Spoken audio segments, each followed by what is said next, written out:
దేశవ్యాప్తంగా జరిగిన సార్వత్రిక ఎన్నికల హడావిడి ముగిసిపోయింది. ఇక ఎప్పుడెప్పుడా అని అందరూ ఉత్కంఠగా ఎదురు చూస్తున్న ఎగ్జిట్ పోల్స్ ఫలితాలు రానే వచ్చాయి. ఆంధ్రప్రదేశ్‌ను ప్రత్యేకంగా మనం చూడాల్సిన పరిస్థితి ఇప్పుడు కనిపిస్తుంది. దేశవ్యాప్తంగా ఎన్డీఏ కూటమికి అధికారం రాబోతుంది. మరోసారి మోడీ ప్రధానమంత్రి కాబోతున్నాడని ఎగ్జిట్ పోల్స్ చాలా స్పష్టంగా చెప్పిన పరిస్థితి కనిపిస్తుంది. ఇక ఆంధ్రప్రదేశ్ రాజకీయాలు చాలా ఆసక్తికరంగా మారాయి. ఆంధ్రప్రదేశ్‌లో ఎగ్జిట్ పోల్స్ జగన్ వైపు నిలబడ్డాయి. జగన్ మరోసారి ముఖ్యమంత్రి పీఠాన్ని అధిరోహిస్తాడని చెప్పి ఎగ్జిట్ పోల్స్ చాలా క్లియర్‌గా విశ్లేషణ చేసిన పరిస్థితి కనిపిస్తుంది. టీడీపీ, జనసేన, బీజేపీ కూటమి జగన్‌ను నిలువరించాలని చేసిన ప్రయత్నం ఫలించలేదన్న విషయం ఎగ్జిట్ పోల్స్ ఫలితాల ద్వారా మనకు అర్థమవుతుంది.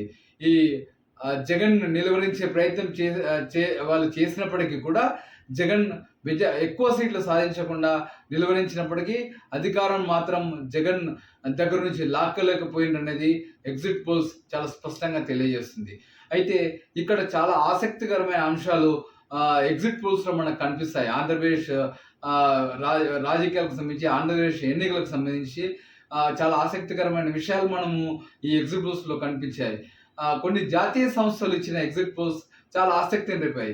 జాతీయ సంస్థలు ఇచ్చిన ఎగ్జిట్ పోల్స్లో న్యూస్ 18తో పాటు చాలా ఎగ్జిట్ పోల్స్ ఇచ్చినాయి. దాంట్లో ఆంధ్రప్రదేశ్లో ఎంపీ స్థానాలకు సంబంధించి ఎన్డీఏ కూటమి మెజారిటీ సీట్లు సాధిస్తాయని చెప్పినప్పటికీ ఆంధ్రప్రదేశ్ అసెంబ్లీ ఎన్నికల్లో మాత్రం వైఎస్ఆర్ కాంగ్రెస్ పార్టీ మెజారిటీ సీట్లు సాధిస్తుందని చెప్పి చాలా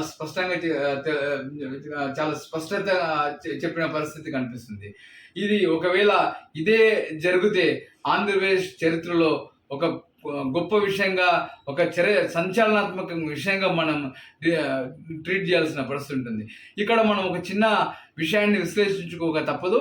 ఆంధ్రప్రదేశ్ పూర్తిగా గ్రామీణ ప్రాంతం ఉండే రాష్ట్రం, మెజార్టీగా గ్రామీణ ప్రాంతాలు ఉండే రాష్ట్రంలో ఒకవేళ జాతీయ సంస్థలు చెప్పినట్లు ఎంపీ స్థానాలకు ఎన్డీఏ కూటమికి, ఎమ్మెల్యే స్థానాలకు వైసీపీకి క్రాస్ ఓటింగ్ వేసే పరిస్థితి ఉందా అనేది చాలా ఇక్కడ సందేహంగా మారింది. ఇది సాధ్యమవుతుందా అనే సందేహాలు చాలా రాజకీయ విశ్లేషకులు కూడా సందేహాలు వ్యక్తం చేస్తున్న పరిస్థితి కనిపిస్తుంది. ఒకవేళ అదే విషయం అదే కనుక జరిగితే, ఏదైతే జాతీయ సంస్థ చెప్పిన మాదిరిగానే ఇక్కడ జరిగితే అదొక చరిత్రగానే మనం ట్రీట్ చేయాల్సిన అవసరం ఉంటుంది. ఇక కొన్ని రాష్ట్రానికి సంబంధించిన కొన్ని తెలుగు ప్రాంతానికి సంబంధించిన వాళ్ళు చేసిన ఎగ్జిట్ పోల్స్లో దాదాపుగా ఎవరిచ్చినా కూడా వైసీపీకి 95 నుంచి 110 మధ్యలో మాత్రమే ఇవ్వడం జరిగింది. అంతకన్నా ఎక్కువ వైసీపీకి ఎవరు కూడా ఇవ్వలేదు.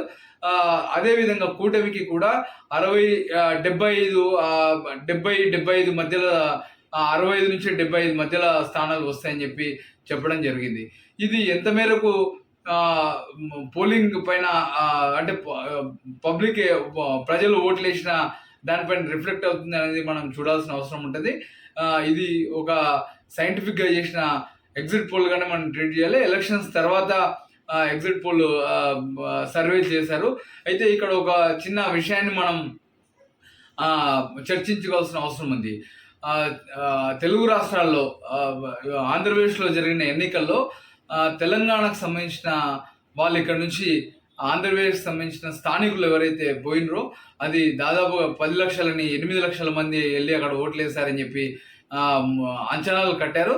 కానీ కొన్ని ఈరోజు ఇచ్చిన ఎగ్జిట్ పోల్స్ ఎవరైతే ఇచ్చినారో ఆ సంస్థ సంబంధించిన నిర్వాహకులు 3 నుంచి 4 లక్షల మంది మాత్రమే ఇక్కడ నుంచి తెలంగాణ ప్రాంతం నుంచి లేదు వేరే ప్రాంతాలకు వెళ్ళి వచ్చి ఆంధ్రప్రదేశ్లో ఓటింగ్ వేశారని చెప్తున్నారు. మహిళలు వైఎస్ఆర్ కాంగ్రెస్ పార్టీకి అండగా నిలబడ్డారు. పురుషులు మాత్రం తెలుగుదేశం కూటమికి అండగా నిలబడ్డారు.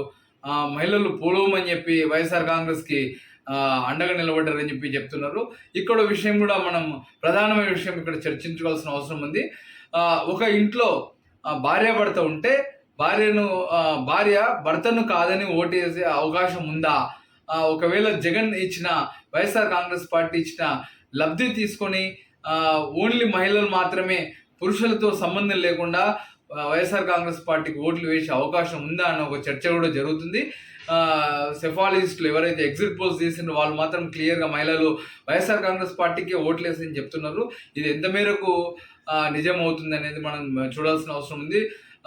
సెఫాలజిస్టులు ఎగ్జిట్ పోల్స్ నిర్వహించిన వాళ్ళు చెప్పినట్లు ఒకవేళ మహిళలు మగవాడితో సంబంధం లేకుండా జగన్కు ఓట్లు వేస్తే మాత్రం ఇది కూడా మహిళా చైతన్యంగానే మనం భావించాల్సిన అవసరం ఉంది. ఇప్పుడు జరిగిన ఎగ్జిట్ పోల్స్, ఇప్పుడు దాకా వచ్చిన ఎగ్జిట్ పోల్స్ అంచనాలు అవి నిజమవుతాయో లేకుంటే తారుమారు అవుతాయో మనం 4వ తారీఖు వచ్చే ఫలితాలను బట్టి తెలుస్తుంది. 4వ తారీఖు ఫలితాల రోజు మరోసారి మిమ్మల్ని కలుస్తాను. నమస్తే.